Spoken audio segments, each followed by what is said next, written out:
हजुरहरू यो काकाको फोटो हेर्नुहोस्, कति बुजुर्ग छ, बाउ समान बुढो मान्छे। छोडिदेऊ बाउ समान पनि। कति कति डर छ उहाँको फेसमा। हात जोडेर रोइरहेछ, माफी मागिरहेछ। अरे बुझदिल, तिमी ताकतवर सम्झिन्छौ, बलियो सम्झिन्छौ। लाखौँको बिचमा, हजारौँको बिचमा एकजना बुढो मान्छेलाई तिमीहरूले गरिरह। तिमीहरू नामर्द हो, तिमीहरू मर्दको पहिचान छैन। तिमीहरूले मुकाबला गर्नु छ, तिमीहरू आफ्ना एजको मान्छेसँग मुकाबला गर, यस्तो बुढो मान्छेसँग होइन। कति कमजोर, उसको फेसमा हेर, डर हेर। नामर्द, नालत छ तिमीहरूको जिन्दगीमा, थुक्क छ तिमीहरूको जिन्दगीमा साला, थुक्क छ। म थुक्छु तिमीहरूको जिन्दगीमा।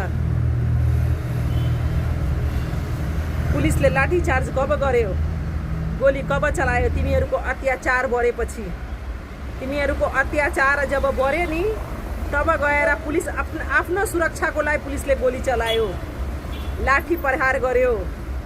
किन? पुलिस पनि कसैको लोग्नी हो, ऊ पनि इन्सान हो, उसको पनि जिन्दगी हो, ऊ पनि कसैको बाउ हो, ऊ पनि कसैको छोरा हो। बुझ्नुभयो? उसलाई बाँच्न अधिकार छैन, पुलिसलाई छैन र अधिकार बाँच्न।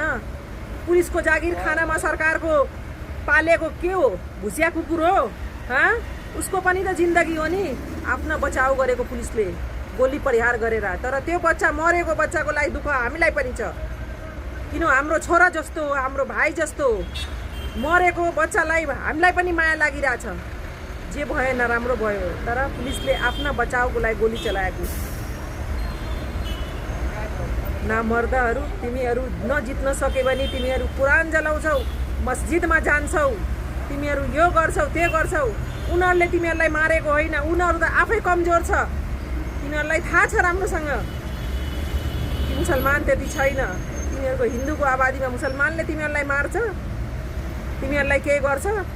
पहिल्यैदेखि म भनिरहेको छु भिडियोमा, हिन्दू मुस्लिम नगर, एकता बनाएर बस, एकता बनाएर बस। पहिलादेखि सबैलाई मैले भनिरहेको छु, चेतावनी दिइरहेको छु, या मेरो जातिको होस् या हिन्दू होस्, हिन्दू मुस्लिम नगर, सबै एक हो, सबै एक हो। भाइचारा बनाऊ, भाइचारा बनाऊ।